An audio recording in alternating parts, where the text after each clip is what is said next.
Esta era su guitarra, ¿sí? Él la tocaba para ti. Sí, aquí está.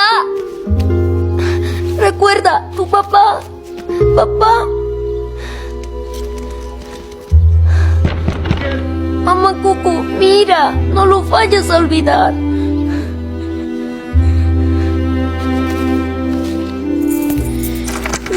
¿Qué le haces a esta pobre mujer? Tranquila, mamá. ¿Y ahora qué te pasa?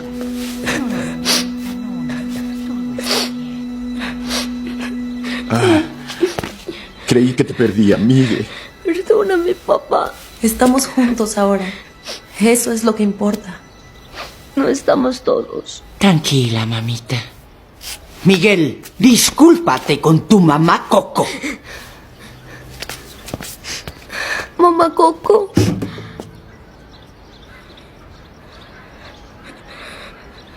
Y bien, discúlpate. Mamá Coco. Tu papá. Él quería que tuvieras esto. Mamá, espera. Recuérdame. Hoy me tengo que ir, mi amor. Recuérdame. No llores, por favor. Te llevo en mi corazón y cerca me tendrás. A solas yo te cantaré soñando en regresar. Recuérdame,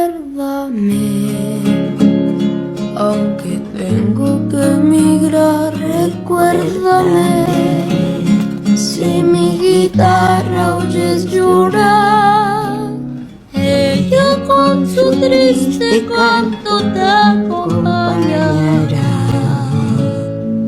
hasta que en mis brazos tú estés. Recuérdame.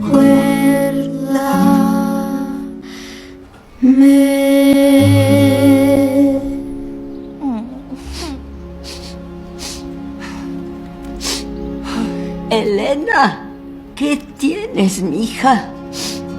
Nada, mamá. No tengo nada. Mi papá me cantaba esa canción. Él te amaba, mamá Coco. Tu papá te amaba muchísimo.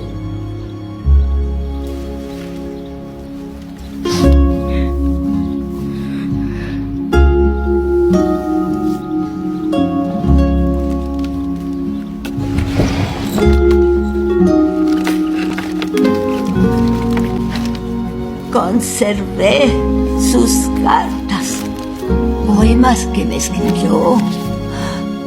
Y